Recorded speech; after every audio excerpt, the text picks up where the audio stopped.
ಹುಡುಕಾಟ ಪ್ರಾರಂಭಿಸಿದ್ದು within 2 hours ಒಳಗಡೆನೆ ಸೌಜನ್ಯ ಸಿಗ್ತಾಳೆ, ಆದ್ರೆ ಶವ ಆಗಿ. ಅವಳ ಕೈಗಳನ್ನ ಅವಳದೇ ದುಪಟ್ಟ ಅಂಡ್ ID ಕಾರ್ಡ್ ಇಂದ ಮರಕ್ಕೆ ಕಟ್ಟಿರ್ತಾರೆ. And most brutal part is ಅವಳ ಯೋನಿ, ಅವಳ ಏನಿತ್ತ ಅದ್ರ ಒಳಗಡೆ 6 ಇಂಚ್ ಮಣ್ಣು ತುಂಬಿರ್ತಾರೆ. ಓ ಬಿಡಪ್ಪ, ನಮ್ ಪೊಲೀಸ್ ಅವ್ರಿಗೆ ತಮ್ಮ ಡ್ಯೂಟಿ ಮೇಲೆ ಎಷ್ಟೊಂದು ನಿಷ್ಠೆ ಇದೆ, ಒಂದೇ ದಿನದಲ್ಲಿ ಆರೋಪಿನ ಹಿಡಿದ್ಬಿಟ್ರಲ್ಲ ಅಂತ ಪೊಲೀಸ್ ಅವ್ರ ಮೇಲೆ ಫುಲ್ ಒಂಥರ ಹೊಗಳ್ತಾ ಇರ್ತಾರೆ.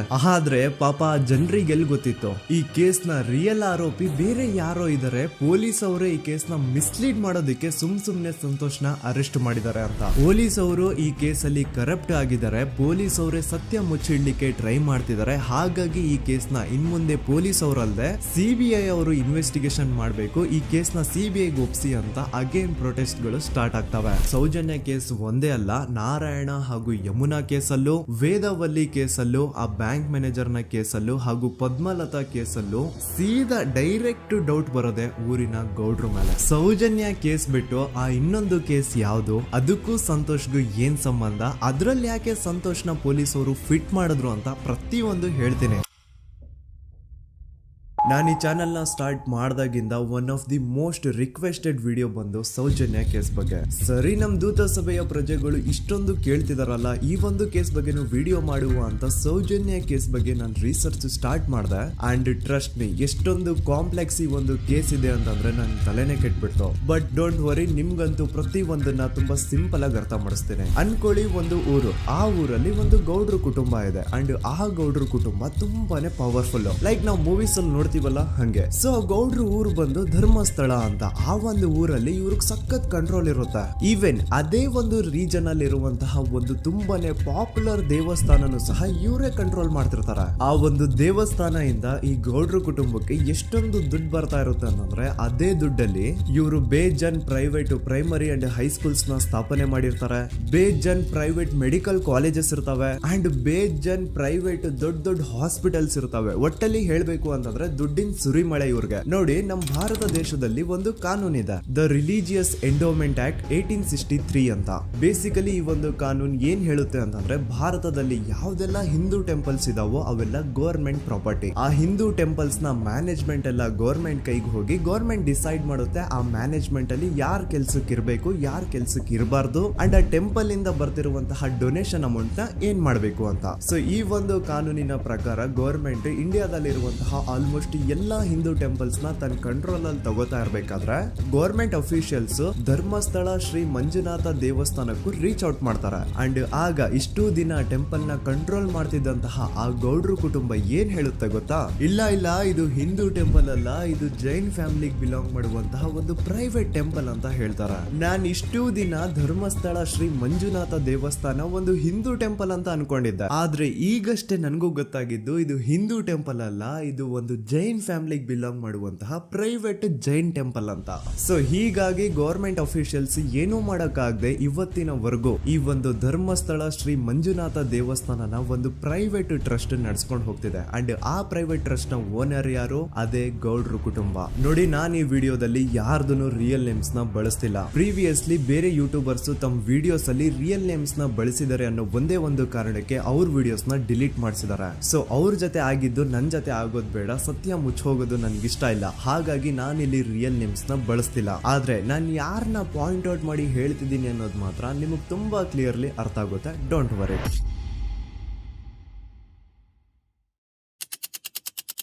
ದಿನಾಂಕ 9/10/2012. A very normal day for everyone except Soujanya. Dharmasthala ಹತ್ರ ಇರುವಂತಹ ಪಂಗಳ್ ಅನ್ನೋ ಒಂದು ಸಣ್ಣ ಹಳ್ಳಿಗೆ ಬಿಲಾಂಗ್ ಮಾಡುವಂತಹ ಸೌಜನ್ಯ ತುಂಬಾನೇ ಒಳ್ಳೆ ಹುಡುಗಿ. SDM ಕಾಲೇಜ್ ಆಫ್ ಉಜ್ರಿಯಲ್ಲಿ 2nd PUC ಓದ್ತಿದ್ದಂತಹ ಇವಳು ತುಂಬಾನೇ ಬ್ರೈಟ್ ಸ್ಟೂಡೆಂಟ್ ಕೂಡ. ಸೊ ಒಂದು ದಿನ ಅಂದ್ರೆ 9 ಅಕ್ಟೋಬರ್ 2012 ಬೆಳಿಗ್ಗೆ 7:30-8 ಗಂಟೆ ಹಾಗೆ ಆಸ್ ಯೂಶುವಲ್ ತನ್ನ ಕಾಲೇಜ್ ಹೋಗೋದಕ್ಕೆ ರೆಡಿ ಆಗ್ತಿರ್ತಾಳೆ. ಅವತ್ತು ಮಂಗಳವಾರದ ದಿನ ಅಂಡ್ ಅವತ್ತು ಲೋಕಲ್ ಫೆಸ್ಟಿವಲ್ ಬೇರೆ ಇರುತ್ತೆ, ಹೊಸ ಅಕ್ಕಿ ಅಂತ. ಈ ಒಂದು ಲೋಕಲ್ ಫೆಸ್ಟಿವಲ್ ದಿನ ಮನೆ ಒಳಗಡೆ ಏನೇ ಅಡುಗೆ ಮಾಡಿದ್ರು ಹೊಸ ಅಕ್ಕಿನೇ ಬಳಸಬೇಕು. ಸೊ ಹೊಸ ಅಕ್ಕಿ ತಂದು ಬ್ರೇಕ್ಫಾಸ್ಟ್ ನ ರೆಡಿ ಮಾಡೋಷ್ಟ್ರಲ್ಲಿ ಸೌಜನ್ಯ ಅವ್ರ ತಾಯಿ ತುಂಬಾ ಲೇಟ್ ಮಾಡ್ತಾರೆ. ಸೊ ಕಾಲೇಜ್ಗೆ ಲೇಟ್ ಆಗ್ತಿದೆ ಅಂತ ಈ ಸೌಜನ್ಯ ಟಿಫಿನ್ ಸಹ ಮಾಡದೆ ಹಾಗೆ ಹೋಗ್ತಾಳೆ. ಅವಳ ತಲೆಯಲ್ಲಿ ಏನಿತ್ತು ಅಂತಂದ್ರೆ, ಹೆಂಗೋ ಇವತ್ತು ಲೋಕಲ್ ಫೆಸ್ಟಿವಲ್ ಬೇರೆ ಇದೆ, ಹಾಗಾಗಿ ಮೇ ಬಿ ಕಾಲೇಜು ಬೇಗ ಬಿಡ್ಬೋದು, ಸೊ ಮಧ್ಯಾಹ್ನ ಡೈರೆಕ್ಟ್ ಮನೆಗೆ ಬಂದು ಊಟ ಬಿಡುವ ಅಂತ ಅವಳು ಅನ್ಕೊಂಡಿರ್ತಾಳೆ. ಆದ್ರೆ ಕಾಲೇಜ್ ಹೋಗಾದ್ಮೇಲೆ ಗೊತ್ತಾಗುತ್ತೆ ಅವತ್ತು ಅವಳಿಗೆ ಸ್ಪೆಷಲ್ ಕ್ಲಾಸಸ್ ಬೇರೆ ಇದೆ ಅಂತ. ಸೌಜನ್ಯ ಬ್ರೇಕ್ಫಾಸ್ಟ್ ಕೂಡ ಮಾಡಿರಲ್ಲ ಅಂಡ್ ಲಂಚ್ ಬಾಕ್ಸ್ ಕೂಡ ತಂದಿರಲ್ಲ. ಹಾಗಾಗಿ ಲಂಚ್ ಟೈಮ್ ಅಲ್ಲಿ ಸೌಜನ್ಯನ ಒಬ್ಳು ಫ್ರೆಂಡ್ ಜಾನ್ವಿ ತಾನ್ ತಂದಿರುವಂತಹ ಲಂಚ್ ಬಾಕ್ಸ್ ಅಲ್ಲಿ ಒಂದಿಷ್ಟು ಲಂಚ್ ನ ಆಫರ್ ಮಾಡ್ತಾಳೆ. ಆದ್ರೆ ಸೌಜನ್ಯ ಪರವಾಗಿಲ್ಲ ನೀನ್ ತಿನ್ನು, ನಾನ್ ಮನೆಗೆ ಹೋಗ್ಬಿಟ್ಟು ಊಟ ಮಾಡ್ಕೊಂತೀನಿ ಅಂತ ಹೇಳ್ತಾಳೆ. ಸುಮಾರು ಮಧ್ಯಾಹ್ನದ 3:45ಕ್ಕೆ ಕಾಲೇಜ್ ಬಿಡುತ್ತೆ. ಸೌಜನ್ಯ ಕಾಲೇಜ್ ಇಂದ ಬಸ್ ಅಲ್ಲಿ ಬಂದು ನೇತ್ರಾವತಿ ಬಸ್ ಸ್ಟಾಪ್ ಹತ್ರ ಇಳ್ಕೋತಾಳೆ. ಅವಳ ಜೊತೆ ಅವಳ ಕ್ಲಾಸ್ ಮೇಟ್ಸ್ ಅಂಡ್ ಫ್ರೆಂಡ್ಸ್ ಎಲ್ಲ ಇರ್ತಾರೆ. ಸೊ ಅವ್ರಿಗೆಲ್ಲ ಬಾಯ್ ಹೇಳ್ಬಿಟ್ಟು ಸೌಜನ್ಯ ತನ್ನ ಮನೆ ಕಡೆಗೆ ಹೊರಡ್ತಾಳೆ. ನೇತ್ರಾವತಿ ಬಸ್ ಸ್ಟಾಪ್ ಇಂದ ಸೌಜನ್ಯ ಮನೆಗೆ 20 ಮಿನಿಟ್ಸ್ ನ ವಾಕ್ ಇರುತ್ತೆ. ಮ್ಯಾಕ್ಸ್ ಟು ಮ್ಯಾಕ್ಸ್ 30 ಮಿನಿಟ್ ಹಿಡಿಬಹುದು. ಸೊ ಸೌಜನ್ಯ ನಡ್ಕೊಂಡು ಮನೆ ಕಡೆಗೆ ಹೋಗ್ತಾ ಇರ್ತಾಳೆ. ಒಂದ್ ಸ್ವಲ್ಪ ದೂರದಲ್ಲಿ ಪ್ರಕೃತಿ ಹಾಸ್ಪಿಟಲ್ ಅಂತ ಒಂದಿರುತ್ತೆ. ಅಲ್ಲಿನ ಸೆಕ್ಯೂರಿಟಿ ಗಾರ್ಡ್ ಸೌಜನ್ಯ ನಡ್ಕೊಂಡು ಹೋಗ್ತಾ ಇರೋದನ್ನ ನೋಡ್ತಾನೆ ಕೂಡ.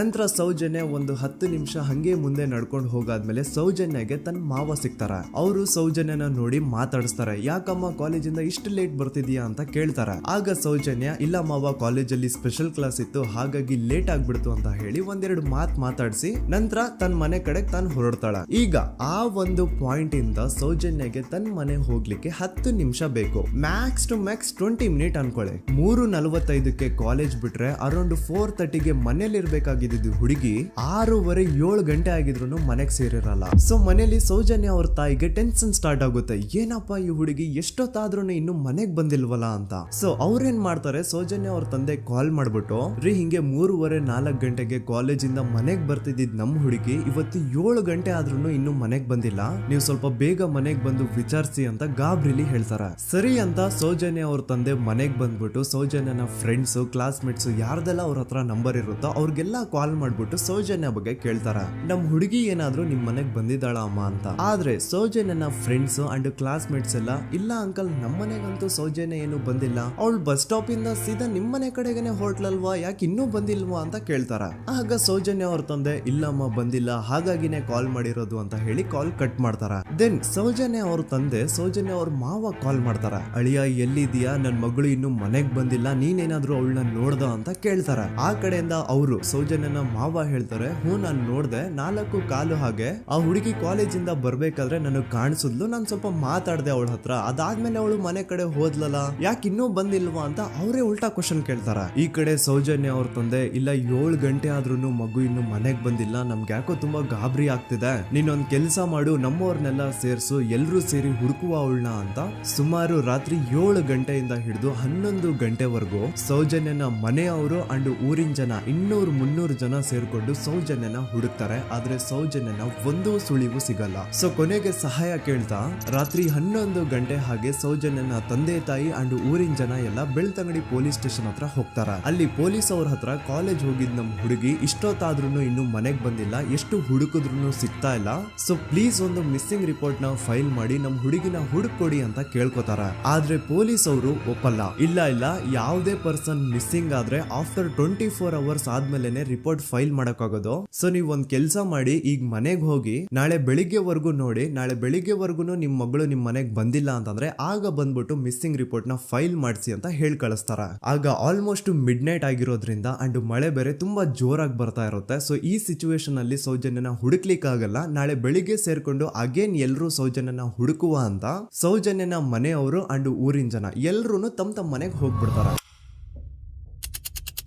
ನೆಕ್ಸ್ಟ್ ದಿನ ಅಂದ್ರೆ 10 ಅಕ್ಟೋಬರ್ 2012 ಬುಧವಾರದ ದಿನ ಬೆಳಿಗ್ಗೆ 10 ಗಂಟೆ ಹಾಗೆ ಸೌಜನ್ಯನ ಮನೆಯವರು ಅಂಡ್ ಊರಿನ 200-300 ಜನ ಸೇರ್ಕೊಂಡು ಅಗೇನ್ ಸೌಜನ್ಯಗೋಸ್ಕರ ಹುಡುಕಾಟ ಸ್ಟಾರ್ಟ್ ಮಾಡ್ತಾರ. ಹುಡುಕಾಟ ಪ್ರಾರಂಭಿಸಿದ್ದು ವಿತಿನ್ 2 ಅವರ್ಸ್ ಒಳಗಡೆನೆ ಸೌಜನ್ಯ ಸಿಗ್ತಾಳೆ. ಆದ್ರೆ ಶವ ಆಗಿ ಆ 200-300 ಊರಿನ ಜನ ಎಲ್ಲ ಸೇರ್ಕೊಂಡು ಏನ್ ಸೌಜನ್ಯನ ಹುಡುಕ್ತಾ ಇದ್ರು ಅದರಲ್ಲಿ ಯಾರೋ ಒಬ್ರಿಗೆ ಸೌಜನ್ಯನ ಮನೆಯಿಂದ ಕೇವಲ 10 ನಿಮಿಷ ದೂರದಲ್ಲಿರುವಂತಹ ಒಂದು ಹಳ್ಳನ ದಡದಲ್ಲಿ ಸೌಜನ್ಯನ ಮೃತದೇಹ ಸಿಗುತ್ತಾ. ಈಗ ಸತ್ತಿರುವಂತಹ ಸೌಜನ್ಯನ ಡೆಡ್ ಬಾಡಿ ಯಾವ ಒಂದು ಕಂಡೀಷನ್ ಅಲ್ಲಿ ಇತ್ತು ಅಂತ ಹೇಳ್ತೀನಿ, ಸ್ವಲ್ಪ ಗಮನ ಇಟ್ಟು ಕೇಳಿಸ್ಕೊಳ್ಳಿ. ಅವಳ ಕೈಗಳನ್ನ ಅವಳದೇ ದುಪಟ್ಟ ಅಂಡ್ ID ಕಾರ್ಡ್ ಇಂದ ಮರಕ್ಕೆ ಕಟ್ಟಿರ್ತಾರ.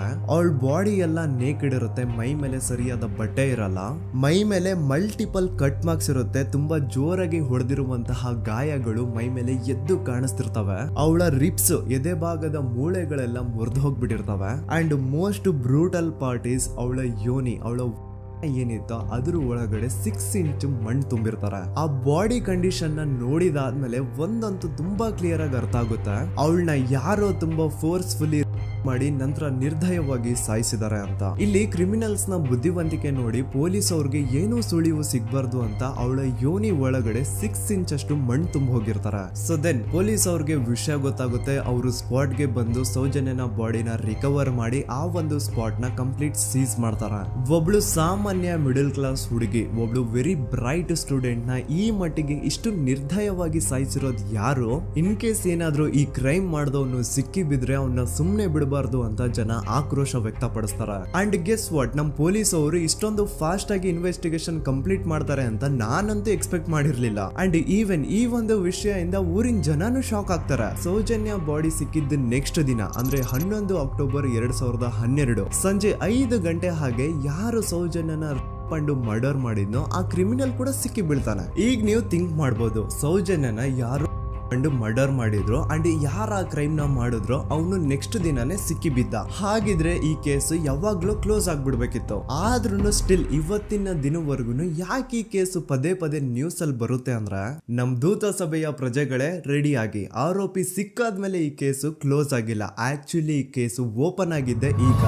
ನೋಡಿ, ಸೌಜನ್ಯನ ಬಾಡಿ ಸಿಕ್ಕಿದ್ದು ನೆಕ್ಸ್ಟ್ ದಿನ ಅಂದ್ರೆ 11 ಅಕ್ಟೋಬರ್ 2012. PSI ಯೋಗೇಶ್ ಅವರು ಯಾರನ್ನ ಈ ಕೇಸಲ್ಲಿ ಅರೆಸ್ಟ್ ಮಾಡಿದ್ರು ಅಂದ್ರೆ ಆತನ ಹೆಸರು ಬಂದು ಸಂತೋಷ್ ರಾವ್. 28-29 ವಯಸ್ಸಿರುವಂತಹ Santosh Rao first of all ಧರ್ಮಸ್ಥಳದವನು ಅಲ್ವೇ ಅಲ್ಲ, ಅವನು ಶೃಂಗೇರಿ ಅವನು. ಸಂತೋಷ್ ರಾವ್ ನ ತಂದೆ ಸ್ಕೂಲ್ ಟೀಚರು ಅಂಡ್ ತಾಯಿ ಹೌಸ್ ವೈಫ್. ಸಂತೋಷ್ ಮೊದ್ಲಿಂದನೂ ಒಂದ್ ಸ್ವಲ್ಪ ಮೆಂಟಲಿ ಇಲ್ಲಿರೋದ್ರಿಂದ ಅವನಿಗೆ ವಿದ್ಯೆ ಬರಹ ಅನ್ನೋದು ತಲೆಗೆ ಹೋಗಿರಲ್ಲ. ಹಾಗಾಗಿ ಅವನು ಶೃಂಗೇರಿಯಲ್ಲಿ ಒಂದು ಹೋಟೆಲ್ ಅಲ್ಲಿ ಕೆಲಸ ಮಾಡ್ತಿರ್ತಾನೆ. ಮೆಂಟಲಿ ಅನ್ಸ್ಟೇಬಲ್ ಇದ್ರೂ ಸಹ ಈತನಿಗೆ ದೇವ್ರ ಮೇಲೆ ಬಹಳ ನಂಬಿಕೆ ಇರುತ್ತೆ. ಹಾಗಾಗಿ ತಿಂಗಳಿಗೆ ಒಮ್ಮೆ ಆದ್ರೂ, ಅಟ್ಲೀಸ್ಟ್ 2 ತಿಂಗಳಿಗೆ ಒಮ್ಮೆ ಆದ್ರೂ ಈತ ಯಾವ್ದಾದ್ರು ಒಂದು ಪುಣ್ಯಕ್ಷೇತ್ರಕ್ಕೆ ವಿಸಿಟ್ ಮಾಡಿ ಬರ್ತಿರ್ತಾನೆ. ಹಾಗೇನೆ ಈ ಸತಿನೂ ಸಹ ಈತ ಧರ್ಮಸ್ಥಳಕ್ಕೆ ಬಂದಿರ್ತಾನೆ.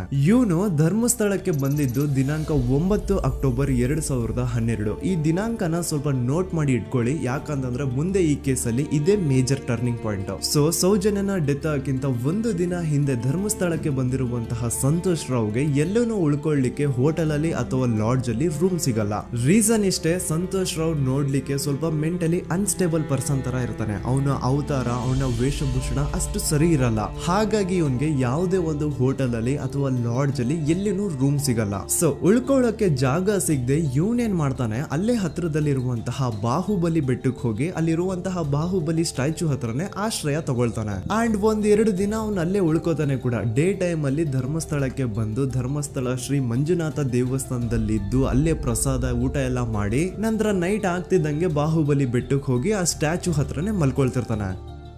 ಸೊ ಒಂದು ದಿನ ಅಂದ್ರೆ 11 ಅಕ್ಟೋಬರ್ 2012 ಸಂಜೆ 5 ಗಂಟೆ ಹಾಗೆ ಈ ಸಂತೋಷ್ ರಾವ್ ತನ್ನ ಪಾಡಿಗೆ ತಾನು ಆ ಬೆಟ್ಟದ ಮೇಲೆ ಕೂತ್ಕೊಂಡು ಸೀನರೀಸ್ ನ ಎಂಜಾಯ್ ಮಾಡ್ತಾ ಇರಬೇಕಾದ್ರೆ ಯಾರೋ ಅದೇ ಊರಿನ 5 ಜನ ಕಿಡಿಗೇಡಿಗಳು ಬಂದು ಇವನ್ ಹತ್ರ ಜಗಳ ತೆಗಿತಾರ. ಈ 5 ಜನ ಯಾರು ಅಂತ ನಂತರ ಹೇಳ್ತೇನೆ. ಸೊ ಈ 5 ಜನ ಕಿಡಿಗೇಡಿಗಳು ಸಂತೋಷ್ ರಾವ್ ಹತ್ರ ಜಗಳ ತೆಗೆದು ಅವನ್ನ ಅವಾಚ್ಯ ಶಬ್ದಗಳಿಂದ ಬೈದು ಅವನ್ನ ಹೊಡೆದು, ಅಷ್ಟೇ ಸಾಲದೆ ಆ 5 ಜನ ಸಂತೋಷ್ ರಾವ್ನ ಪೊಲೀಸ್ ಸ್ಟೇಷನ್ಗೆ ಎಳ್ಕೊಂಡ್ ಬಂದು ಇವನು ನಾವು ಬಾಹುಬಲಿ ಬೆಟ್ಟಕ್ಕೆ ಅಂತ ಹೋಗಿದ್ರೆ ಅಲ್ಲಿ ನಮ್ಮ ಮೇಲೆ ಅಟ್ಯಾಕ್ ಮಾಡ್ದ, ಇವ್ನು ನೋಡ್ಲಿಕ್ಕೂ ಸಹ ಒಳ್ಳೆ ಸೈಕೋ ಕಿಲ್ಲರ್ ಇದ್ದಂಗಿದಾನೆ, ನಮ್ಗೆ ಯಾಕೋ ನಿನ್ನೆ ನಮ್ಮೂರಲ್ಲಿ ನಡೆದಿರುವಂತಹ ಘಟನೆ ಆ ಸೌಜನ್ಯನ ಮರ್ಡರ್ ಇವನೇ ಮಾಡಿದಾನೆ ಅಂತ ಡೌಟ್ ಬರ್ತಿದೆ ಅಂತ ಆ 5 ಜನ ಕಿಡಿಗೇಡಿಗಳು ಸಂತೋಷ್ ರಾವ್ನ ಪೊಲೀಸ್ ಅವ್ರ ಹತ್ರ ಹಾಕೊಡ್ತಾರ.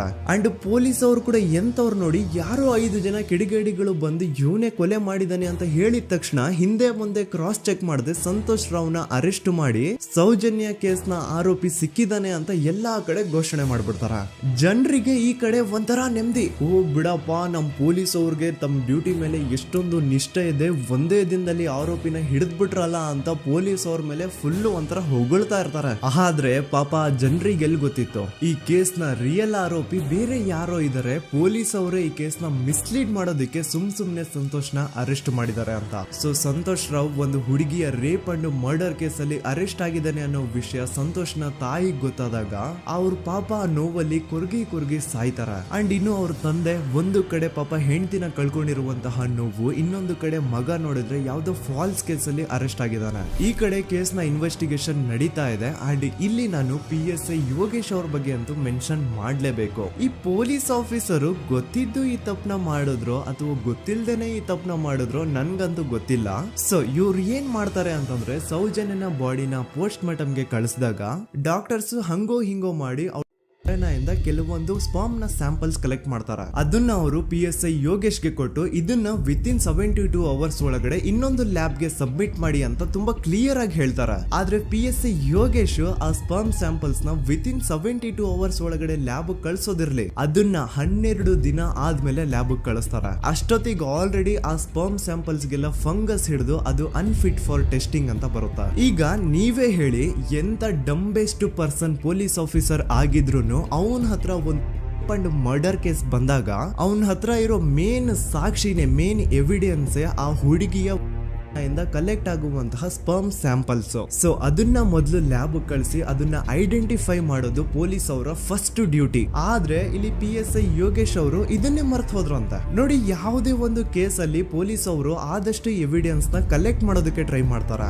ಆದ್ರೆ ಈ ಒಂದು ಕೇಸ್ ಅಲ್ಲಿ ಮಾತ್ರ ಪೊಲೀಸ್ ಅವರು ಎವಿಡೆನ್ಸ್ ನ ಕಲೆಕ್ಟ್ ಮಾಡೋ ಬದಲಾಗಿ ಎವಿಡೆನ್ಸ್ ನ ಡಿಸ್ಟ್ರಾಯ್ ಮಾಡೋದ್ರಲ್ಲಿ ಮುಂದೆ ಇದ್ರು. ಅಷ್ಟೇ ಅಲ್ಲದೆ ಈ ಪೊಲೀಸ್ ಆಫೀಸರ್ ಸೇರ್ಕೊಂಡು ಸಂತೋಷ್ ರಾವ್ಗೆ ಸೆಲ್ ಅಲ್ಲಿ ಎಂತ ಟಾರ್ಚರ್, ಎಂತ ಹಿಂಸೆ ಕೊಡ್ತಾರೆ ಅಂದ್ರೆ ನೆನ್ಸ್ಕೊಂಡ್ರೆ ಮೈ ಜುಮ್ ಅನ್ನುತ್ತಾ. ಹೊಡಿಯೋದು, ಕೆಟ್ಟದಾಗ ಬೈಯೋದು, ಇದೆಲ್ಲ common. Most brutal parties Santosh ರಾವ್ನ ಪ್ಯಾಂಟ್ ಬಿಚ್ಚಿ ಅವನ ಪ್ರೈವೇಟ್ ಪಾರ್ಟ್ ಮೇಲೆ ಬಿಸಿ ಬಿಸಿ ಕುದೀತಾ ಇರುವಂತಹ ನೀರ್ ಚಲ್ತಾರ. ಈ ಕ್ರೈಮ್ ನೀನೇ ಮಾಡಿದ್ಯಾ ಅಂತ ಒಪ್ಕೋ, ಇಲ್ಲ ಅಂತಂದ್ರೆ ನಿನ್ನ ಸೆಲ್ ಒಳಗಡೆನೆ ಸಾಯಿಸ್ಬಿಡ್ತೀವಿ, ನಿನ್ನ ತಂದೆ ತಾಯಿ ಎಲ್ರು ಸಾಯಿಸ್ಬಿಡ್ತೀವಿ ಅಂತ ಬ್ಲಾಕ್ ಮೇಲ್ ಮಾಡ್ತಾರ. ನೋಡಿ, ಸಂತೋಷ್ ರಾವ್ ಜಾಗದಲ್ಲಿ ನನ್ನಂತ ನಿಮ್ಮಂತ ನಾರ್ಮಲ್ ಪರ್ಸನ್ ಯಾರಾದ್ರೂ ಇದ್ದಿದ್ರೆ ಪೊಲೀಸ್ ಅವರು ಕೊಡ್ತಿರುವಂತಹ ಹಿಂಸೆನ ತಡ್ಕೊಳಕ್ಕಾಗದೆ ಆ ಕ್ರೈಮ್ ಮಾಡಿಲ್ಲ ಅಂದ್ರೂ ಮಾಡಿದೀನಿ ಅಂತ ಒಪ್ಕೊಬಿಡ್ತಾ ಇದ್ವಿ. ಆದ್ರೆ ಸಂತೋಷ್ ರಾವ್ ಮೆಂಟಲಿ ಇಲ್ಲಿರೋದೇ ಅವನ್ಗೆ ಅಡ್ವಾಂಟೇಜ್ ಆಗೋಯ್ತು. ಪೊಲೀಸ್ಗಳು ಸಂತೋಷ್ ರಾವ್ಗೆ ಎಷ್ಟೇ ಹೊಡೆದ್ರು, ಎಷ್ಟೇ ಬೈದ್ರು, ಎಷ್ಟೇ ಬ್ಲಾಕ್ ಮೇಲ್ ಮಾಡಿದ್ರು ಸಂತೋಷ್ ರಾವ್ ಬಾಯಲ್ಲಿ ನಾನ್ ಈ ಕ್ರೈಮ್ ನ ಮಾಡಿಲ್ಲ ಅಂತಾನೆ ಬರುತ್ತೆ ಹೊರತು ಆ ಕ್ರೈಮ್ ನ ಅವನು ಒಪ್ಕೊಳ್ಳೋದೇ ಇಲ್ಲ. ದೆನ್ ಕೋರ್ಟ್ ಟ್ರಯಲ್ಸ್ ಸ್ಟಾರ್ಟ್ ಆಗುತ್ತೆ. ಈ ಕ್ರೈಮ್ ನ ಸಂತೋಷೇ ಮಾಡಿದಾನೆ ಅಂತ ಸೌಜನ್ಯ ಕಡೆಯ ಲಾಯರ್ ವಾದ ಮಾಡ್ತಾನೆ.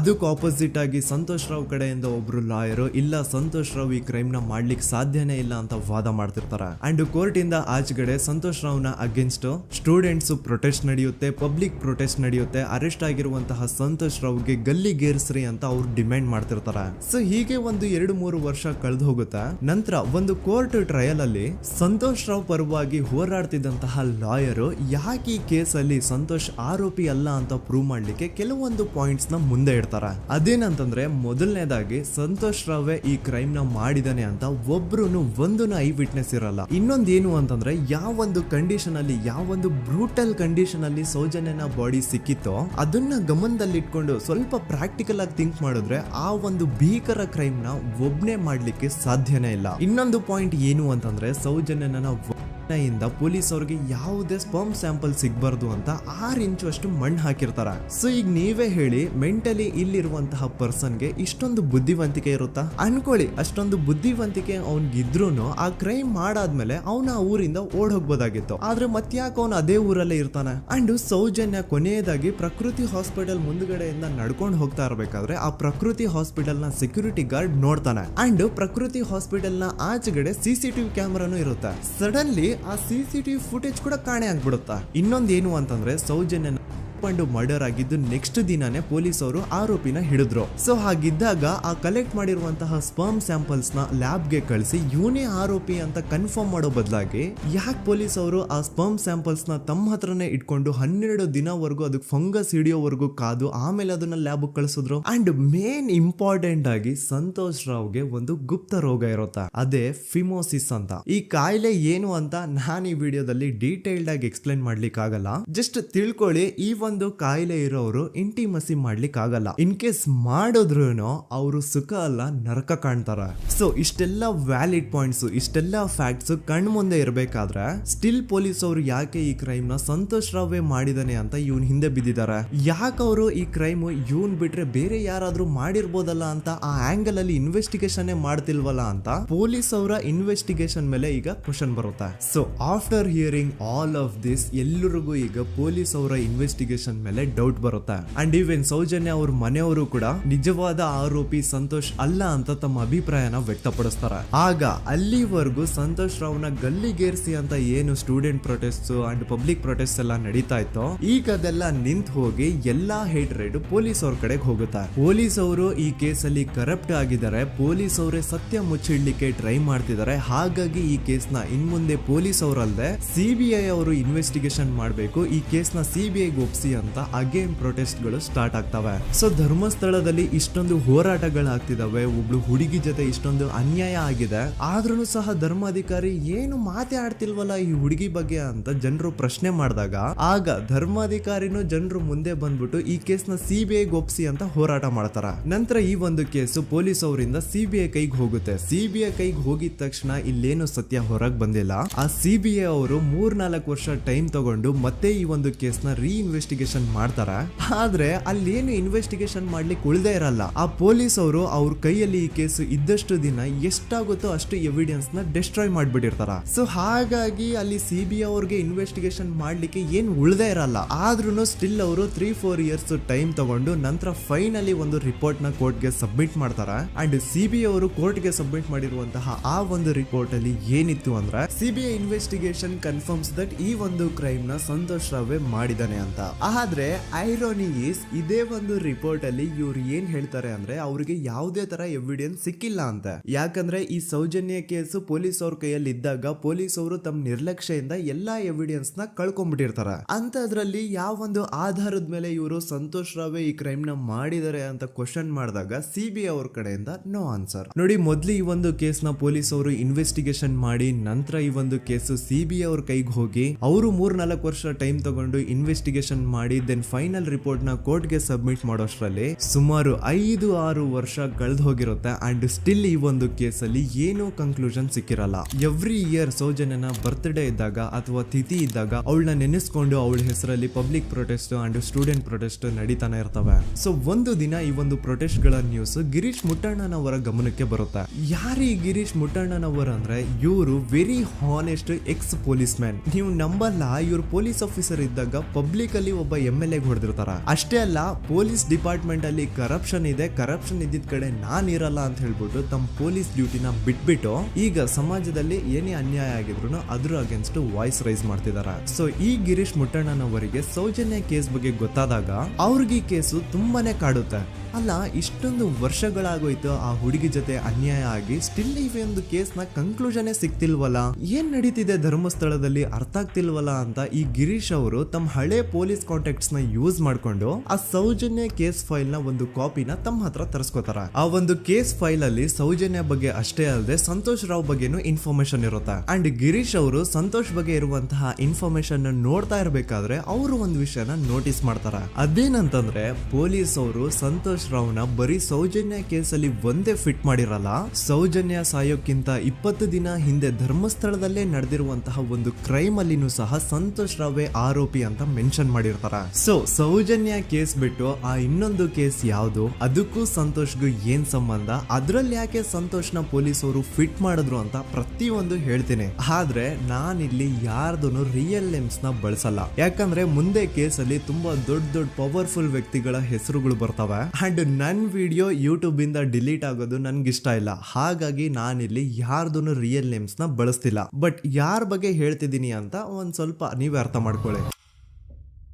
ನೋಡಿ, ಧರ್ಮಸ್ಥಳದಲ್ಲಿ ಮಾಫಿಯಾ ಕೈಂಡ್ ಆಫ್ ನಡೆಸ್ತಿರುವಂತಹ ಒಂದು ವೆರಿ ಪವರ್ಫುಲ್ ಗೌಡ್ರು ಕುಟುಂಬ ಇದೆ. ಇವ್ರ ಹತ್ರ ಬೇಜನ್ ಆಸ್ತಿ, ಬೇಜನ್ ದುಡ್ಡು, ಬೇಜನ್ ಪವರ್, ಬೇಜನ್ ಇನ್ಫ್ಲೂಯೆನ್ಸ್ ಎಲ್ಲಾನು ಇದೆ. ಆ ಊರಲ್ಲಿ ಈ ಗೌಡ್ರು ಕುಟುಂಬದ್ದು ಎಷ್ಟೊಂದು ಕಂಟ್ರೋಲ್ ಇದೆ ಅಂತಂದ್ರೆ ಅವ್ರನ್ನ ಎದುರು ಹಾಕೊಳ್ಳೋರೆ ಯಾರು ಇಲ್ಲ. ಅಂಡ್ ಈ ಒಂದು ಗೌಡ್ರು ಕುಟುಂಬ ಒಂದು ಪ್ರೈವೇಟ್ ಟ್ರಸ್ಟ್ ಹೆಸರಲ್ಲಿ ಒಂದು ವೆರಿ ಪಾಪ್ಯುಲರ್ ದೇವಸ್ಥಾನನ ಸುಮಾರು ವರ್ಷಗಳಿಂದ ತಲೆ ಮಾರುಗಳಿಂದನೂ ನಡ್ಸ್ಕೊಂಡ್ ಬಂದಿರ್ತಾರ. ಅದೇ ಒಂದು ದೇವಸ್ಥಾನದಲ್ಲಿ 60 ವರ್ಷ ವಯಸ್ಸಾಗಿರುವಂತಹ ನಾರಾಯಣ ಅನ್ನೋ ಒಬ್ಬ ವ್ಯಕ್ತಿ ಮಾವುತನಾಗಿ ಕೆಲಸ ಮಾಡ್ತಿರ್ತಾನೆ. ನಾರಾಯಣ ಅವ್ರ ತಂದೆನೂ ಅದೇ ದೇವಸ್ಥಾನದಲ್ಲಿ ಮಾವುತಾಗಿ ಕೆಲಸ ಮಾಡ್ತಾ ಇದ್ರು, ಅವ್ರ ತಂದೆನೂ ಅದೇ ದೇವಸ್ಥಾನದಲ್ಲಿ ಮಾವುತಾಗಿ ಕೆಲಸ ಮಾಡ್ತಾ ಇದ್ರು. ಸೊ ಹೀಗೆ ತಲೆ ಮಾರುಗಳಿಂದ ಮಾವುತ ಆಗಿನೇ ನಾರಾಯಣನ ಕುಟುಂಬ ಆ ಒಂದು ದೇವಸ್ಥಾನದಲ್ಲಿ ಕೆಲಸ ಮಾಡ್ತಾ ಇರುತ್ತೆ. ಸೊ ಒಮ್ಮೆ ತುಂಬಾ ವರ್ಷಗಳ ಹಿಂದೆ ನಾರಾಯಣ ಅವ್ರ ತಂದೆ ಆ ದೇವಸ್ಥಾನದಲ್ಲಿ ಮಾವುತಾಗಿ ಕೆಲಸ ಮಾಡ್ತಾ ಇರ್ಬೇಕಾದ್ರೆ ಆಗಿನ ದೇವಸ್ಥಾನದ ಧರ್ಮಾಧಿಕಾರಿ ಆ ಮಾವುತನ ಕೆಲ್ಸದ ಮೇಲೆ ಇರುವಂತಹ ನಿಷ್ಠೆ, ಅವನ ನಿಯತ್ತು ಅಂಡ್ ತಲೆಮಾರುಗಳಿಂದ ಅವರು ದೇವಸ್ಥಾನಕ್ಕೆ ಸಲ್ಲಿಸ್ತಿರುವಂತಹ ಸೇವೆನ ಮೆಚ್ಚಿ ಆ ಧರ್ಮಾಧಿಕಾರಿ ಆ ನಾರಾಯಣ ಅವ್ರ ತಂದೆ ಆ ಮಾವುತನಿಗೆ ಒಂದು ಜಮೀನ ಕೊಡ್ತಾರೆ ಆಸ್ ಎ ಗಿಫ್ಟ್ ಆಗಿ. ಸೊ ಈಗ ಫ್ಲಾಶ್ ಬ್ಯಾಕ್ ಇಂದ ಒಂದ್ ಸ್ವಲ್ಪ ಮುಂದೆ ಬರುವ 2010-11ರಲ್ಲಿ ಯಾವೊಂದು ಜಮೀನ ಆಗಿನ ಧರ್ಮಾಧಿಕಾರಿ ನಾರಾಯಣ ಅವ್ರ ತಂದೆಗೆ ಆಸ್ ಎ ಗಿಫ್ಟ್ ಆಗಿ ಕೊಟ್ಟಿದ್ರು, ಈಗ ನಾರಾಯಣ ಅವ್ರ ತಂದೆ ಸತ್ ಹೋಗಿ ಆ ಒಂದು ಜಮೀನು ನಾರಾಯಣ ಹೆಸರಿಗೆ ಆಗಿರುತ್ತೆ. ಅಂಡ್ ಆಗಷ್ಟೇ ಗೊತ್ತಾಗುತ್ತೆ ಆ ಜಮೀನ ವೆರಿ ಆಪೋಸಿಟ್ ಒಂದು ದೊಡ್ಡ ಹೈವೇ ಬರ್ತಿದೆ ಅಂಡ್ ಅದರಿಂದ ಜಮೀನ ರೇಟು 10 ಪಟ್ಟು ಜಾಸ್ತಿ ಆಗುತ್ತೆ ಅಂತ. ಸೊ ಈ ವಿಷಯ ಗೊತ್ತಾಗಿ ನೋಡಿ, ದಾನ ಮಾಡದಂತಹ ಧರ್ಮಾಧಿಕಾರಿ ಅಂತೂ ಸತ್ ಹೋದ್ರು, ಆದ್ರೆ ಅವ್ರ ಮುಂದಿನ ಪೀಳಿಗೆ ಅವ್ರಿಗೆ ಈ ಜಮೀನ್ ಮೇಲೆ ಕಣ್ಬಿದ್ದು ನಾರಾಯಣ ಅವ್ರ ಹತ್ರ ಆ ಜಾಗನ ವಾಪಸ್ ಕೇಳ್ತಾರ. ಆದ್ರೆ ನಾರಾಯಣ ಕೊಡಲ್ಲ. ಇಲ್ಲ, ನಾನ್ ಯಾಕೆ ಕೊಡ್ಲಿ, ನಮ್ ತಂದೆಯಿಂದ ಸಿಕ್ಕಿರುವಂತಹ ಜಮೀನ್ ಇದು, ನಮ್ ತಂದೆಯ ಕೊನೆ ಗುರುತು ಇದು ನನ್ನ ಹತ್ರ ಇರೋದು, ಸೊ ಇದನ್ನ ನಾನು ಯಾವುದೇ ಕಾರಣಕ್ಕೂ ಬಿಟ್ಕೊಡಲ್ಲ ಅಂತ ಆ ಗೌಡ್ರು ಕುಟುಂಬನ ನಾರಾಯಣ ಎದುರು ಹಾಕೋತಾರ. ಆಗ ಗೌಡ್ರು ಕುಟುಂಬದವ್ರಿಗೆ ಕೋಪ ಬಂದು ಅವ್ರೇನ್ ಮಾಡ್ತಾರೆ ಅಂದ್ರೆ, ನಾರಾಯಣ ಮನೆಗೆ ನೀರಿನ ಸಪ್ಲೈ ಇರುತ್ತಲ್ವಾ ಅದನ್ನ ಬಂದ್ ಮಾಡ್ತಾರ, ಎಲೆಕ್ಟ್ರಿಸಿಟಿ ಸಪ್ಲೈನು ಕಟ್ ಆಫ್ ಮಾಡ್ತಾರ, ಊರಲ್ಲಿರುವಂತಹ ಎಲ್ಲಾ ಚರಂಡಿಗಳನ್ನ ಕ್ಲೀನ್ ಮಾಡಿ ಆ ಕಸ ಏನಿರುತ್ತೋ ಅದನ್ನ ತಂದು ನಾರಾಯಣ ಮನೆ ಮುಂದೆ ಹಾಕ್ತಾರ. ಇಷ್ಟೇ ಅಲ್ಲ, ನಾರಾಯಣ ಅವ್ರ ಹೆಂಡತಿ ಮಕ್ಕಳು ಎಲ್ಲಾದ್ರೂ ಆಚೆ ಹೋಗ್ತಾ ಬರ್ತಾ ಇದ್ರೆ ಅವ್ರನ್ನ ಕೆಟ್ಟದಾಗ ಬೈಯೋದು, ಹೊಡ್ಕೊಳ್ಳೋದು, ಬಡ್ಕೊಳ್ಳೋದೆಲ್ಲ ಮಾಡ್ತಿರ್ತಾರ. ಇಷ್ಟೆಲ್ಲ ಆಗ್ತಾ ಇದ್ರು ಸ್ಟಿಲ್ ನಾರಾಯಣ ಮಾತ್ರ ಆ ಜಾಗನ ಬಿಟ್ಕೊಡಲ್ಲ. ಆ ಜಾಗದ್ಗೋಸ್ಕರ ನೀನ್ ಬೇಕಿದ್ರೆ ಇದನ್ನೆಲ್ಲ ಸಹಿಸ್ಕೊಂಡಿರಪ್ಪ, ನಮ್ ಕೈಲಂತೂ ಆಗಲ್ಲ ಅಂತ ನಾರಾಯಣನ ಹೆಂಡತಿ ಮಕ್ಕಳು ಅವನ್ನ ಬಿಟ್ಟು ಬೇರೆ ಊರಿಗೆ ಹೋಗ್ಬಿಡ್ತಾರ. ಈಗ ಮನೆಯಲ್ಲಿ ನಾರಾಯಣ ಅಂಡ್ 45 ವರ್ಷ ವಯಸ್ಸಿರುವಂತಹ ನಾರಾಯಣ ಅವ್ರ ತಂಗಿ ಯಮುನಾ ಅವ್ರು ಮಾತ್ರ ಇಬ್ರೇ ಇರ್ತಾ ಇದ್ರು. ಸೊ ಒಂದೊಳ್ಳೆ ಅವಕಾಶ ನೋಡ್ಕೊಂಡು 21 ಸೆಪ್ಟೆಂಬರ್ 2012 ಮನೆಯಲ್ಲಿ ನಾರಾಯಣ ಹಾಗೂ ಯಮುನಾ ಇರ್ಬೇಕಾದ್ರೆ ಯಾರೋ ಮನೆ ಒಳಗಡೆ ನುಗ್ಗಿ ನಾರಾಯಣನ್ಗೆ ಹೊಡೆದು ಯಮುನಾಗೂ ಸಹ ಹೊಡೆದು ನಂತರ ಅವಳು ಮಾಡಿ ದೆನ್ ನಾರಾಯಣ ಹಾಗೂ ಯಮುನನ ತಲೆನ ಒಂದು ರುಬ್ಬಗುಂಡಿಂದ ಚಚ್ಚಿ ಸಾಯಿಸ್ಬಿಡ್ತಾರ. ಈ ಕೊಲೆ ಆಗಿದ್ದು ಕಳ್ಳತನಗೋಸ್ಕರ ಅಂತ ಪೊಲೀಸ್ ಅವರು ತಮ್ಮ ರಿಪೋರ್ಟ್ ಅಲ್ಲಿ ಬರೀತಾರ. ಆದ್ರೆ ಪಾಯಿಂಟ್ ಏನ್ ಗೊತ್ತಾ, ಆ ಮನೇಲಿ ಒಂದ್ ಸ್ವಲ್ಪನೂ ಹಣ ಆಗ್ಲಿ ಅಥವಾ ಬಂಗಾರ ಆಗ್ಲಿ ಕಳ್ಳತನ ಆಗಿರಲ್ಲ. ಕಳ್ಳತನ ಆಗಿರೋದು ಕೇವಲ ಆ ಮೇನ್ ರೋಡ್ ಅಲ್ಲಿ ಇದ್ದಂತಹ ಪ್ರಾಪರ್ಟಿ ಪೇಪರ್ಸ್. ಎಂತ ಕೋಇನ್ಸಿಡೆನ್ಸ್ ನೋಡಿ, ಯಾವ ಒಂದು ಜಮೀನಿನ ಪತ್ರ ನಾರಾಯಣ ಮನೆಯಿಂದ ಕಳ್ಳತನ ಆಗಿದ್ವೋ ಅದೇ ಒಂದು ಜಮೀನಲ್ಲಿ 10 ವರ್ಷ ಆದ ನಂತರ ಒಂದು ದೊಡ್ಡ ಹೋಟೆಲ್ ಸ್ಥಾಪನೆ ಆಗುತ್ತೆ ಅಂಡ್ ಆ ಹೋಟೆಲ್ ನ ಇನಾಗ್ರೇಷನ್ ಗೆ ಚಿಕ್ಕ ಗೌಡ್ರು ಬರ್ತಾರ. ಸೊ ಈಗೇನು ನಾರಾಯಣ ಹಾಗೂ ಯಮುನನ ಕೊಲೆ ಆಗಿದ್ಯೋ ಇದಾಗಿದ್ದು 20 ದಿನ ಆದ್ಮೇಲೆ ಸೌಜನ್ಯ ಜೊತೆ ಅಂತ ನಿರ್ದಯ ಘಟನೆ ಆಗಿದ್ದು. ಸೊ ಪೊಲೀಸ್ ಅವರು ಸೌಜನ್ಯ ಕೇಸಲ್ಲಿ ಸಂತೋಷ್ ರಾವ್ನ ಫಿಟ್ ಮಾಡೋದಲ್ದೆ ಈ ಒಂದು ನಾರಾಯಣ ಹಾಗೂ ಯಮುನಾ ಕೇಸಲ್ಲೂ ಸಹ ಸಂತೋಷ್ ರಾವ್ನೆ ಫಿಟ್ ಮಾಡಿರ್ತಾರ. ಇಲ್ಲಿ ಡೇಟ್ಸ್ ನ ಸ್ವಲ್ಪ ನೆನ್ಪಿಟ್ಕೊಳ್ಳಿ. ನಾರಾಯಣ ಹಾಗೂ ಯಮುನನ ಕೊಲೆ ಆಗಿದ್ದು 21 ಸೆಪ್ಟೆಂಬರ್ 2012 ಅಂಡ್ ಸಂತೋಷ್ ರಾವ್ ಧರ್ಮಸ್ಥಳಕ್ಕೆ ಬಂದಿದ್ದು 9 ಅಕ್ಟೋಬರ್ 2012, 20 ದಿನ ಆದ್ಮೇಲೆ. ಸೊ ನಾರಾಯಣ ಹಾಗೂ ಯಮುನನ ಕೊಲೆ ಆದಾಗ ಊರಲ್ಲೇ ಇಲ್ದೆ ಎಲ್ಲೋ ಶೃಂಗೇರಿಯಲ್ಲಿ ಯಾವುದೋ ಒಂದು ಹೋಟೆಲ್ ಅಲ್ಲಿ ಕೆಲಸ ಮಾಡ್ತಿದ್ದಂತಹ ಸಂತೋಷ್ ರಾವ್ ಹೇಗೆ ಈ ಒಂದು ಕೇಸಲ್ಲಿ ಆರೋಪಿ ಆಗ್ತಾನೆ? ಸೊ ಇದೇ ಒಂದು ಪಾಯಿಂಟ್ ನ ನೋಟಿಸ್ ಮಾಡಿ ಗಿರೀಶ್ ಮುಟ್ಟಣ್ಣನವರು ಧರ್ಮಸ್ಥಳಕ್ಕೆ ಬಂದು ಸಂತೋಷ್ ನ ಲಾಯರ್ ಜೊತೆ ಡಿಸ್ಕಸ್ ಮಾಡ್ತಾರ. ದೆನ್ ಫೈನಲಿ ಏನೋ ತಪ್ಪು ಮಾಡದೆ ಸುಳ್ಳು ಆರೋಪಗಳಿಂದ ಕರಪ್ಟ್ ಪೊಲೀಸ್ ಆಫೀಸರ್ಸ್ ನ ಮಿಸ್ಲೀಡಿಂಗ್ ಇನ್ವೆಸ್ಟಿಗೇಷನ್ ಇಂದ ಸಂತೋಷ್ ರಾವ್ ತನ್ನ ಜೀವನದ 8-10 ವರ್ಷನ ಜೈಲಲ್ಲಿ ಕಳೆದು ಫೈನಲಿ ರಿಲೀಸ್ ಆಗ್ತಾನೆ. ಒಂಥರ ಈ ಕೇಸಿಂದ ಸಂತೋಷ್ ರಾವ್ನ ಇಡೀ ಲೈಫೇ ಸ್ಪಾಯ್ಲ್ ಆಗೋಯ್ತು.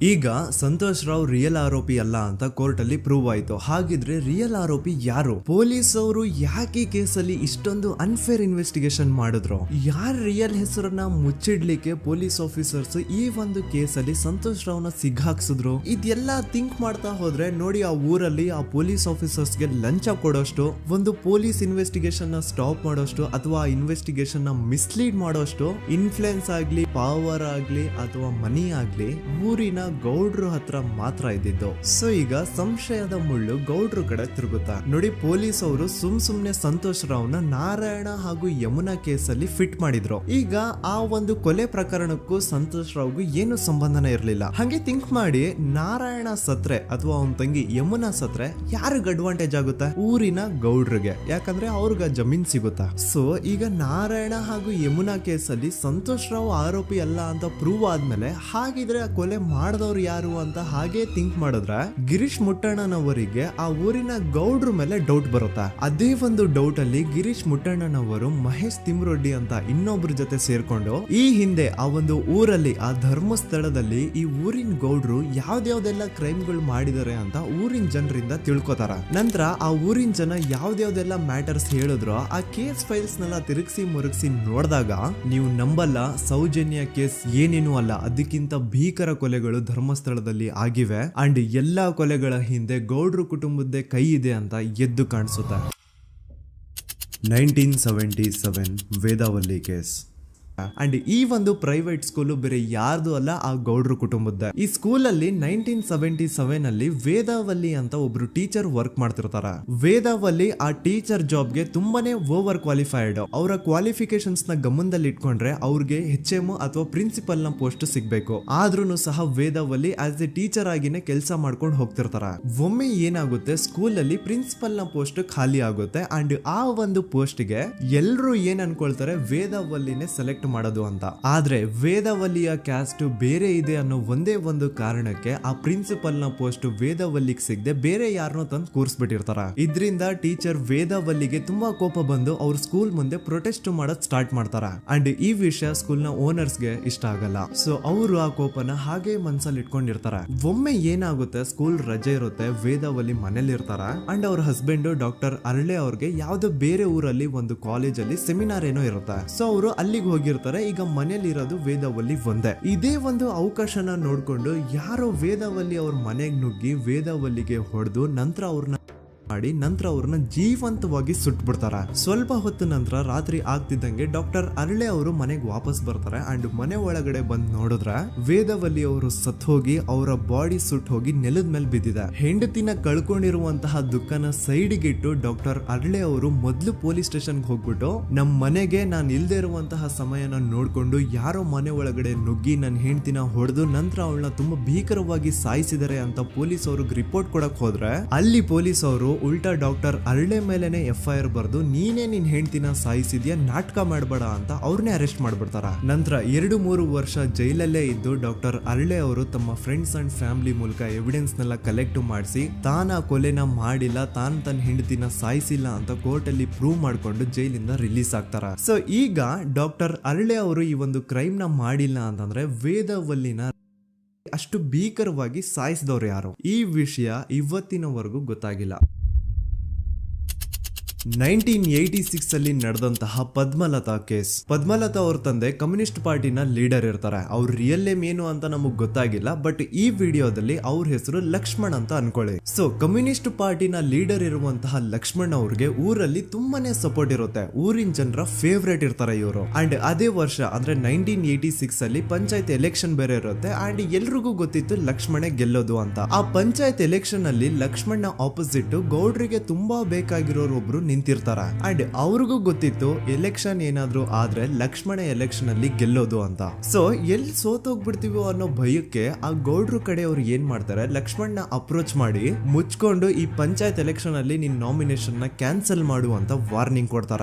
ಆದ್ರೆ ಲಕ್ಷ್ಮಣ್ ಅವರು ಅಂಜದೆ ನೀವ್ ಏನ್ ಮಾಡ್ತಿರೋ ಮಾಡ್ಕೊಳ್ರಿ, ಆದ್ರೆ ನಾನ್ ಮಾತ್ರ ನಾಮಿನೇಷನ್ ನ ಕ್ಯಾನ್ಸಲ್ ಮಾಡಲ್ಲ ಅಂತ ಆ ಗೌಡ್ರು ಕುಟುಂಬನ ಎದುರು ಹಾಕೋತಾರ. ದೆನ್ ಎಂತ ಕೋಇನ್ಸಿಡೆನ್ಸ್ ನೋಡಿ, ನೆಕ್ಸ್ಟ್ ಡೇನೆ ಲಕ್ಷ್ಮಣ್ ಅವ್ರ ಮಗಳು ಪದ್ಮಲತಾ ಕಿಡ್ನಾಪ್ ಆಗ್ತಾಳ. ಸುಮಾರು 56 ದಿನ ಅವಳನ್ನ ಯಾರೋ ಕಿಡ್ನಾಪ್ ಮಾಡ್ತಾರೆ ಅಂಡ್ ಆ 56 ದಿನ ಡೈಲಿ ಅವಳನ್ನ ಶೋಷಣೆ ಕೂಡ ಮಾಡ್ತಾರ.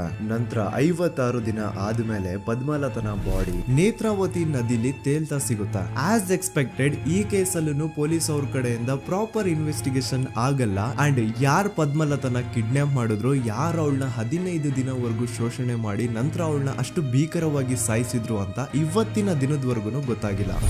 ಮತ್ತೆ ನಮಗೆ ಗೊತ್ತಾದದು 22ಕ್ಕೆ ಸ್ಕೂಲ್ ಡೇ 56 ದಿನ ಕಳೆದು ಹೊಳೆಯಲ್ಲಿ ಹೆಣ ಉಂಡು ಅಂತ ಕೇಳಿ ಪೊಲೀಸಿನವರು ಬರುವಾಗ ಬಂದು ಹೇಳುವಾಗ ನಮಗೆ ಗೊತ್ತಾದ. ಅವರು ನನ್ನನ್ನು ಕರ್ಕೊಂಡೋಗಿ ಅಲ್ಲಿ ಹೋಗಿವೆ. ಇನ್ನೊಂದು ಲಾಸ್ಟ್ ಕೇಸ್ ಇದೆ, ಇದು ಅರ್ಲಿ 2000 ಅಲ್ಲಿ ನಡೆದಿರೋದು. ಇವ್ರದ್ದು ಅಷ್ಟಾಗಿ ಡೀಟೇಲ್ಸ್ ನಾನು ಹೇಳಲ್ಲ, ಜಸ್ಟ್ ಮೇಲ್ ಹೇಳ್ತೀನಿ. 2000 ಇಸ್ವಿಯಲ್ಲಿ ಧರ್ಮಸ್ಥಳದಲ್ಲಿ 2 ಫಿನಾನ್ಸ್ ಬ್ಯಾಂಕ್ ಇರ್ತಾವೆ. ಒಂದು ಅಗೇನ್ ರಿಯಲ್ ನೇಮ್ ತಗೊಳ್ಳೋದು ಬೇಡ, ಲೈಕ್ ಜಸ್ಟ್ ಸಹಕಾರ ಗ್ರಾಮೀಣ ಬ್ಯಾಂಕ್ ಅನ್ಕೊಳ್ಳಿ. ಅಂಡ್ ಇನ್ನೊಂದು ಬಂದ್ಬಿಟ್ಟು ಫೈನಾನ್ಸ್ ಪ್ರೈವೇಟ್ ಲಿಮಿಟೆಡ್ ಬಂದು ಗೌಡ್ರು ಕುಟುಂಬ ಅವ್ರಿಗೆ ಸೇರಿದ್ದು. ಆ ಕಡೆ ಇವ್ರ ಆಪೋಸಿಟ್ ಏನದು ಗ್ರಾಮೀಣ ಬ್ಯಾಂಕ್ ಇತ್ತು, ಅದರಲ್ಲಿ ಒಬ್ಬ ಮ್ಯಾನೇಜರು ಬಡವ್ರಿಗೆ ಸಹಾಯ ಆಗ್ಲಿ ರೈತರಿಗೆ ಸಹಾಯ ಆಗ್ಲಿ ಅಂತ ತುಂಬಾ ಕಡಿಮೆ ಬಡ್ಡಿಗೆ ಲೋನ್ ಕೊಡ್ತಿರ್ತಾನೆ. ಇದರಿಂದಾಗಿ ಧರ್ಮಸ್ಥಳದಲ್ಲಿ ಆಲ್ಮೋಸ್ಟ್ ಎಲ್ಲಾ ಕಸ್ಟಮರ್ಸ್ ಆ ಗ್ರಾಮೀಣ ಬ್ಯಾಂಕ್ ಕಡೆಗೆ ಹೋಗ್ತಿರ್ತಾರೆ, ಪ್ರೈವೇಟ್ ಲಿಮಿಟೆಡ್ ಕಡೆಗೆ ಯಾರು ಬರ್ತಿರಲ್ಲ. ಇದರಿಂದ ಗೌಡ್ರಿಗೆ ಲಾಸ್ ಆಗ್ತಿರುತ್ತಾ. ಸೊ ಅವ್ರೇನ್ ಮಾಡ್ತಾರೆ, ಆ ಗ್ರಾಮೀಣ ಬ್ಯಾಂಕ್ ನ ಮ್ಯಾನೇಜರ್ ಏನಿದ್ನೋ ಅವನ್ಗೆ ಒಂದು ಸ್ವೀಟ್ ವಾರ್ನಿಂಗ್ ಕೊಡ್ತಾರ, ಮುಚ್ಕೊಂಡು ಇನ್ಮೇಲೆ ಇಂದ ನಿನ್ ಲೋನ್ಸ್ ಕೊಡೋದನ್ನ ನಿಲ್ಸ್ಬಿಡು. ಇನ್ ಕೇಸ್ ಲೋನ್ ಕೊಟ್ರು ನಾವ್ ಯಾವ ಇಂಟ್ರೆಸ್ಟ್ ರೇಟ್ ಗೆ ಲೋನ್ ನ ಕೊಡ್ತಾ ಇದೀವೋ ಅದೇ ರೇಟ್ ಗೆ ನೀನು ಕೊಡುವ ಅಂತ ಫೋರ್ಸ್ ಮಾಡ್ತಾರ.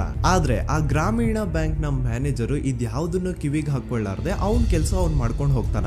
ದೆನ್ ಸಡನ್ಲಿ ಒಂದು ದಿನ ಬ್ಯಾಂಕ್ ಮ್ಯಾನೇಜರ್ ನ ಹೆಂಡತಿನ ಮನೆ ಒಳಗಡೆನೆ ನುಗ್ಗಿ ಯಾರು ಮಾಡಿ ತುಂಬಾ ಭೀಕರವಾಗಿ ಸಾಯಿಸ್ಬಿಡ್ತಾರ. ಇದರ ರಿಗಾರ್ಡಿಂಗ್ ಆ ಬ್ಯಾಂಕ್ ಮ್ಯಾನೇಜರ್ ಪೊಲೀಸ್ ಸ್ಟೇಷನ್ ಅಲ್ಲಿ ಕಂಪ್ಲೇಂಟ್ ಕೊಡಕ್ ಹೋದ್ರೆ ಪೊಲೀಸ್ ಅವರು ಉಲ್ಟಾ ಆ ಬ್ಯಾಂಕ್ ಮ್ಯಾನೇಜರ್ ಹೆಸರಲ್ಲೇ FIR ಬರ್ದು ನೀನೇ ನಿನ್ ಹೆಂಡತಿನ ಸಾಯಿಸಿದ್ಯಾ ಅಂತ ಅವನ್ನೇ ಅರೆಸ್ಟ್ ಮಾಡ್ಬಿಡ್ತಾರ. ನಂತರ 1-2-3 ವರ್ಷ ಆ ಬ್ಯಾಂಕ್ ಮ್ಯಾನೇಜರ್ ಜೈಲಲ್ಲಿ ಇರ್ತಾನೆ. ಅದಾದ್ಮೇಲೆ ಅವನ ಕ್ರೈಮ್ ನ ಮಾಡಿಲ್ಲ ಅಂತ ಕೋರ್ಟ್ ಅಲ್ಲಿ ಪ್ರೂವ್ ಆಗುತ್ತೆ. ಆದ್ರೆ ರಿಯಲ್ ಕ್ರೈಮ್ ಮಾಡಿದವರು ಯಾರು ಅಂತ still it's A question mark. And ಇನ್ನೊಂದು ನಾರಾಯಣ ಅಂಡ್ ಯಮುನಾ ಕೇಸ್ ಬಗ್ಗೆ ಅಂತೂ ನಾನು ಆಗ್ಲೇ ನಿಮ್ಗೆ ಎಕ್ಸ್ಪ್ಲೇನ್ ಮಾಡಿದೆ. ಸೊ ಎಂತಹ ಕೋ ಇನ್ಸಿಡೆಂಟ್ಸ್ ಗಳು ನೋಡಿ, ಯಾರೆಲ್ಲ ಆ ಧರ್ಮಸ್ಥಳದಲ್ಲಿ ಗೌಡ್ರು ಕುಟುಂಬನ ಎದುರಾಕೊಂಡಿದಾರೋ ಅವ್ರ ಜೀವನದಲ್ಲಿ ಏನೋ ಒಂದು ತುಂಬಾ ದೊಡ್ಡ ದುರಂತ ನಡೆದು ಹೋಗುತ್ತಾ. ಅಂಡ್ ಸರ್ಪ್ರೈಸಿಂಗ್ಲಿ ಅವ್ರ ಕೇಸಲ್ಲಿ ಪೊಲೀಸ್ ಅವ್ರ ಕಡೆಯಿಂದ ಪ್ರಾಪರ್ ಇನ್ವೆಸ್ಟಿಗೇಷನ್ ಆಗಲ್ಲ. ಅಂಡ್ ಯಾರ ಆ ಕ್ರೈಮ್ ನ ಮಾಡಿದ್ರು ಅಂತ ಯಾವತ್ತೂ ಹೊರಗೆ ಬರೋದೇ ಇಲ್ಲ. ಸೊ ಈ ಗೌಡ್ರು ಕುಟುಂಬದವರು ಧರ್ಮಸ್ಥಳದಲ್ಲಿ ಬೇಜನ್ ಕರ್ಮಕಾಂಡಗಳನ್ನ ಮಾಡಿದ್ದಾರೆ. ಅಂಡ್ ಅವ್ರ ಪವರ್ ಅಂಡ್ ಅವ್ರಿಗಿರುವಂತಹ ಇನ್ಫ್ಲೂಯೆನ್ಸ್ ಇಂದ ಆ ಎಲ್ಲಾ ಕೇಸ್ ನ ಮುಚ್ಚಾಕಿದ್ದಾರೆ ಅಂತ ಮಹೇಶ್ ಹಾಗೂ ಗಿರೀಶ್ ಮುಟ್ಟಣ್ಣನವರ ಹೇಳಿಕೆ ಆಗಿದೆ. ಸೊ ಗೌಡ್ರು ಫ್ಯಾಮಿಲಿನ ಟ್ರ್ಯಾಕ್ ರೆಕಾರ್ಡ್ ನೋಡಿದ್ರೆ ಧರ್ಮಸ್ಥಳದಲ್ಲಿ ಒಂದು ಹುಡುಗಿನ ರೇಪ್ ಅಂಡ್ ಮರ್ಡರ್ ಮಾಡಿ ದೆನ್ ಪೊಲೀಸ್ ಅವ್ರಿಗೆ ಲಂಚ ಕೊಟ್ಟು ಇನ್ವೆಸ್ಟಿಗೇಷನ್ ನ ಮಿಸ್ಲೀಡ್ ಮಾಡೋಷ್ಟು ಪವರ್ ಇನ್ಫ್ಲೂಯೆನ್ಸ್ ಈ ಗೌಡ್ರು ಕುಟುಂಬಕ್ಕೆ ಮಾತ್ರ ಇರೋದು. ಈಗ ಸಂತೋಷ್ ರಾವ್ ಅಂತೂ ಸೌಜನ್ಯ ಕೇಸಲ್ಲಿ ಆರೋಪಿ ಅಲ್ಲ ಅಂತ ಪ್ರೂವ್ ಆಯ್ತು. ಹಾಗಿದ್ರೆ ರಿಯಲ್ ಆರೋಪಿ ಯಾರು? ನೆನಪು ಮಾಡ್ಕೊಳ್ಳಿ, 11 ಅಕ್ಟೋಬರ್ 2012 ಸಂಜೆ 5 ಗಂಟೆ ಹಾಗೆ ಬಾಹುಬಲಿ ಬೆಟ್ಟದಲ್ಲಿ ಸಂತೋಷ್ ರಾವ್ ತನ್ನ ಪಾಡಿಗೆ ತಾನು ಸೀನರೀಸ್ ನ ಎಂಜಾಯ್ ಮಾಡ್ಕೊಂಡು ಸುಮ್ಮನೆ ಕೂತಿರ್ಬೇಕಾದ್ರೆ ಅವನ ಹತ್ರ 5 ಜನ ಕಿಡಿಗೇಡಿಗಳು ಬಂದು ಜಗಳ ತೆಗಿತಾರ. ಆ 5 ಜನ ಕಿಡಿಗೇಡಿಗಳು ಯಾರು ಅಂತ ನಾನು ಇಲ್ಲಿವರೆಗೂ ನಿಮ್ಗೆ ಹೇಳಿಲ್ಲ. ಸೊ ಅವರು ಬೇರೆ ಯಾರು ಅಲ್ಲ, ಚಿಕ್ಕ ಗೌಡ್ರು ಮಗ ನಿಶಾಂತ್ ಜೈನ್ ನ ವೆರಿ ಕ್ಲೋಸ್ ಫ್ರೆಂಡ್ಸ್. ಅವ್ರು ದಣಿ ಮಾಡಿರುವಂತಹ ಕ್ರೈಮ್ ಅಲ್ಲಿ ಬೇರೆ ಯಾರನ್ನಾದ್ರೂ ಸಿಗಿಸ್ಬೇಕಲ್ಲ ಅಂತ ಇವ್ರು ಬಕ್ರ ಹುಡುಕ್ತಾ ಇರ್ಬೇಕಾದ್ರೆ ಆಗ ಇವ್ರಿಗೆ ಸಿಗೋದೆ ಸಂತೋಷ್ ರಾವ್. ಅಗೇನ್ ಇನ್ನೊಂದು ಎಂತ ಕೋಇನ್ಸಿಡೆನ್ಸ್ ನೋಡಿ, ಸಂತೋಷ್ ರಾವ್ ಸೌಜನ್ಯ ಕೇಸಲ್ಲಿ ಅರೆಸ್ಟ್ ಆದ ನಂತರ ಚಿಕ್ಕ ಗೌಡ್ರು ಮಗ ನಿಶಾಂತ್ ಜೈನ್ ದೇಶನೇ ಬಿಟ್ಟು ಹೋಗ್ಬಿಡ್ತಾನೆ. ಈ ಕೇಸಲ್ಲಿ ಚಿಕ್ಕ ಗೌಡ್ರು ಮಗ ಇನ್ವಾಲ್ವ್ಮೆಂಟ್ ಇದೆ ಅಂತ ಯಾರಿಗೂ ಡೌಟೇ ಬರ್ತಾ ಇರ್ಲಿಲ್ಲ. ಡೌಟ್ ಯಾವಾಗ ಬಂತು ಅಂದ್ರೆ ಆ 5 ಜನ ಕಿಡಿಗೇಡಿಗಳು ಯಾರು ಸಂತೋಷ್ನ ಈ ಒಂದು ಕೇಸಲ್ಲಿ ಸಿಗಾಕ್ಸಿದ್ರು ಆ 5 ಜನರಲ್ಲಿ ಒಬ್ಬ ರವಿ ಪೂಜಾರಿ ಅಂತಾನು ಇರ್ತಾನೆ. ಅವನ್ಗೆ ತಾನು ತಪ್ಪು ಮಾಡಿದೀನಿ ಅಂತ ಗಿಲ್ಟ್ ಕಾಡುತ್ತೋ ಅಥವಾ ಬೇರೆ ಏನೋ ಗೊತ್ತಿಲ್ಲ, ಆದ್ರೆ ಅವನೇ ಸ್ವತಃ ಪೊಲೀಸ್ ಅವ್ರ ಹತ್ರ ಹೋಗ್ಬಿಟ್ಟು ಸೌಜನ್ಯ ಕೇಸಲ್ಲಿ ನಿಜವಾದ ಆರೋಪಿ ಸಂತೋಷ್ ಅಲ್ಲ ಕಂಡ್ರು, ಅವನ್ನ ಸುಮ್ನೆ ಸಿಗಾಕ್ಸಿರೋದಷ್ಟೇ, ನಿಜವಾದ ಆರೋಪಿಗಳು ಚಿಕ್ಕ ಗೌಡ್ರು ಮಗ ನಿಶಾಂತ್ ಜೈನ್ ಅಂಡ್ ಅವನ್ ಫ್ರೆಂಡ್ಸ್ ಸೂರಜ್, ಕಿರಣ್ ಅಂಡ್ ಕಣ್ಮಣಿ ಅಂತ. ಈ ಎಲ್ಲಾ ವಿಷಯನ ರವಿ ಪೂಜಾರಿ ಪೊಲೀಸ್ ಅವ್ರಿಗೆ ತಿಳಿಸ್ತಾನೆ. ಅಗೇನ್ ಎಂತ ಒಂದು ಕೋಇನ್ಸಿಡೆನ್ಸ್ ನೋಡಿ, ಈ ವಿಷಯಗಳನ್ನ ಊರಿನ ಜನರು ಮುಂದೆ ಹೇಳಿದಂತಹ ರವಿ ಪೂಜಾರಿ ಆಕಸ್ಮಿಕವಾಗಿ ಸತ್ ಹೋಗ್ಬಿಡ್ತಾನೆ. ಇವನು ಹೇಳಿದ್ದು ನಿಜ ಅಂತ ಜನರಿಗೆ ಯಾವಾಗ ಕನ್ಫರ್ಮ್ ಆಗುತ್ತೆ ಅಂದ್ರೆ ಸೌಜನ್ಯಗೆ ತುಂಬಾ ಹತ್ರವಾದವ್ರು ಒಬ್ರು ಯಶೋಧ ಅನ್ನೋರು ಕೋರ್ಟ್ ಅಲ್ಲಿ ಬಂದ್ಬಿಟ್ಟು ಸೌಜನ್ಯ ಕೊಲೆ ಆಗಿದ್ದ ದಿನ ಆ ಒಂದು ಸ್ಪಾಟ್ ಅಲ್ಲಿ ನಾನು ಈ 3 ಜನರನ್ನ ನೋಡಿದ್ದೆ ಅಂತ ಸಾಕ್ಷಿ ಹೇಳ್ತಾರೆ. ಈಗ ಎಲ್ಲಾ ಡಾಟ್ಸ್ ನ ಕನೆಕ್ಟ್ ಮಾಡ್ತಾ ಹೋದ್ರೆ ಸೌಜನ್ಯ ಕೇಸ್ ಒಂದೇ ಅಲ್ಲ, ನಾರಾಯಣ ಹಾಗೂ ಯಮುನಾ ಕೇಸಲ್ಲೂ, ವೇದವಲ್ಲಿ ಕೇಸಲ್ಲೂ, ಆ ಬ್ಯಾಂಕ್ ಮ್ಯಾನೇಜರ್ ನ ಕೇಸಲ್ಲೂ ಹಾಗೂ ಪದ್ಮಲತಾ ಕೇಸಲ್ಲೂ ಸೀದಾ ಡೈರೆಕ್ಟ್ ಡೌಟ್ ಬರೋದೆ ಊರಿನ ಗೌಡ್ರ ಮೇಲೆ. I really want to appreciate Kudla rampage YouTube channel, third eye YouTube channel, Girish ಮುಟ್ಟಣ್ಣನವರು ಸರ್ ಹಾಗೂ ಮಹೇಶ್ ಅವರು ಅಂಡ್ ಆಲ್ ಅದರ್ಸ್. ಇವರ ಕಾನ್ಸ್ಟೆಂಟ್ ಎಫರ್ಟ್ಸ್ ಇಂದಾನೆ ಸತ್ಯ ಏನಂತ 1 by 1 ಹೊರಗೆ ಬರ್ತಿದೆ and they are trying their level best to catch real criminals. At present Soujanya case ಬಗ್ಗೆ ಅಪ್ಡೇಟ್ ಏನು ಅಂತಂದ್ರೆ ಹೈಕೋರ್ಟ್ ವರೆಗೂ ಈ ಒಂದು ಕೇಸ್ ಹೋಗಿದೆ ಅಂಡ್ ಈ ಕೇಸಲ್ಲಿ ಈಗ ಇನ್ನೊಮ್ಮೆ ಮತ್ತೆ ಫ್ರೆಶ್ ಆಗಿ ರೀಇನ್ವೆಸ್ಟಿಗೇಷನ್ ಸ್ಟಾರ್ಟ್ ಆಗಬೇಕು ಅಂತ ಹೋರಾಟ ನಡೀತಿದೆ. ಸದುತ ಪ್ರಜೆಗಳೇ, ಇದಾಗಿತ್ತು ಸೌಜನ್ಯ ಕೇಸ್ ಬಗ್ಗೆ ನಮ್ಮ ಒಂದು ಡೀಟೇಲ್ಡ್ ವಿಡಿಯೋ. ಈ ವಿಡಿಯೋದಲ್ಲಿ ನನ್ನಿಂದ ಎಲ್ಲಾದ್ರೂ ಏನಾದ್ರೂ ಚಿಕ್ಕ ಪುಟ್ಟ ಇನ್ಫಾರ್ಮೇಶನ್ ಮಿಸ್ ಆಗಿದ್ರೆ ಅಥವಾ ಮಿಸ್ಟೇಕ್ ಆಗಿದ್ರೆ ಅದನ್ನ ದಯವಿಟ್ಟು ಕಮೆಂಟ್ ಸೆಕ್ಷನ್ ಅಲ್ಲಿ ಹೈಲೈಟ್ ಮಾಡಿ. ಈ ವಿಡಿಯೋ ಯಾವಾಗ ಯೂಟ್ಯೂಬ್ ಇಂದ ಡಿಲೀಟ್ ಆಗುತ್ತೋ ನನ್ಗಂತೂ ಗೊತ್ತಿಲ್ಲ. ಸೊ ಪ್ಲೀಸ್ ಆದಷ್ಟು ಬೇಗ ಇದನ್ನ ಎಲ್ಲಾ ಕಡೆ ಶೇರ್ ಮಾಡಿ. ಓಕೆ ಪ್ರಜೆಗಳೇ, ಇವತ್ತಿಗಿಷ್ಟು ಸಾಕು ಅನ್ಕೊಳ್ತೀನಿ. ನಾನು ನಿಮ್ಮ ದೂತ ಸಮೀರ್ MD. ಮತ್ತೆ ಸಿಗ್ತೀನಿ ನೆಕ್ಸ್ಟ್ ವಿಡಿಯೋದಲ್ಲಿ.